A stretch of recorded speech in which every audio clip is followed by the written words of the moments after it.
పితృదేవతలట ఎదురు చూస్తుంటారట, ఎవడైనా గరుకు స్తంభం వేసేవాడు ఉన్నాడా అని చూస్తుంటారట. ఆవుకి మన అభ్యున్నతి కోసం ఈశ్వరుడు ఒక బలహీనత పెట్టాడు. దానికి తోకతో కొట్టుకుంటుంది ఎక్కడన్నా దొరద పెడితే. నిజంగా తోక తగిలితే కర్ర పెట్టి కొట్టినట్టు ఉంటుంది, అలా కొడుతుంది. ఇంకా వెనక్కి ఏదైనా వస్తే కొమ్ముతో గీరుకుంటుంది. కానీ కంటి కింద దురద పెట్టిందనుకోండి, చెవి పక్కన దురద పెట్టిందనుకోండి, గంగడోలు దురద పెట్టిందనుకోండి, దాన్ని గోక్కోవడానికి ఆధారం లేదు. కాబట్టి అది బాధపడుతుంది. గరుకు స్తంభం అని వేస్తారు. ఆ గరుకు స్తంభం వేస్తే అది ఏం చేస్తుందంటే, కంటి కింద దురద పెడితే కంటిని ఇలా పెట్టి ఎంతవరకు గోక్కోవాలో అంతవరకే గోక్కుంటుంది. గంగడోలు దురద పెడితే గంగడోలు దానికేసి రుద్దుతుంది. అలా ఆవు కాని గరుకు స్తంభాన్ని రుద్దినప్పుడు కొన్ని వెంట్రుకలు రాని కింద పడిపోతాయి. పితృదేవతలు ఎదురు చూస్తుంటారు, సార్ నా వంశంలో ఎవడైనా గరుకు స్తంభం వేసేవాడు ఉన్నాడా.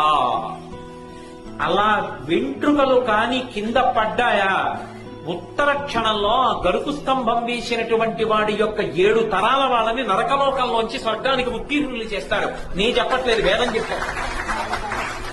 ఒక గోవు నుండి అంతటి అభ్యున్నతి ఉంది. పితృదేవతలట ఎదురు చూస్తుంటారట, ఎవడైనా గరుకు స్తంభం వేసేవాడు ఉన్నాడా అని చూస్తుంటారట. ఆవుకి మన అభ్యున్నతి కోసం ఈశ్వరుడు ఒక బలహీనత పెట్టాడు. దానికి తోకతో కొట్టుకుంటుంది ఎక్కడన్నా దొరద పెడితే. నిజంగా తోక తగిలితే కర్ర పెట్టి కొట్టినట్టు ఉంటుంది, అలా కొడుతుంది.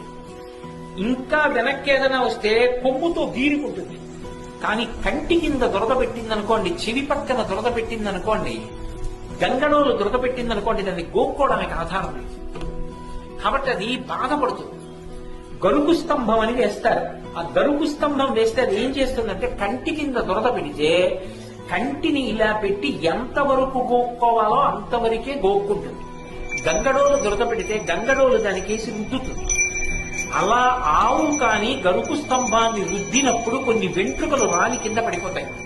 పితృదేవతలు ఎదురు చూస్తుంటారట, నా వంశంలో ఎవడైనా గరుకు స్తంభం వేసేవాడు ఉన్నాడా. అలా వెంట్రుకలు కాని కింద పడ్డాయా, ఉత్తర క్షణంలో ఆ గరుకు స్తంభం వేసినటువంటి వాడి యొక్క 7 తరాల వాళ్ళని నరకలోకంలోంచి స్వర్గానికి ఉత్తీర్ణులు చేస్తాడు. నేను చెప్పట్లేదు, వేదం చెప్తాను. ఒక గోవు నుండి అంతటి అభ్యున్నతి ఉంది. పితృదేవతలట ఎదురు చూస్తుంటారట, ఎవడైనా గరుకు స్తంభం వేసేవాడు ఉన్నాడా అని చూస్తుంటారట. ఆవుకి మన అభ్యున్నతి కోసం ఈశ్వరుడు ఒక బలహీనత పెట్టాడు. దానికి తోకతో కొట్టుకుంటుంది ఎక్కడన్నా దొరద పెడితే. నిజంగా తోక తగిలితే కర్ర పెట్టి కొట్టినట్టు ఉంటుంది, అలా కొడుతుంది.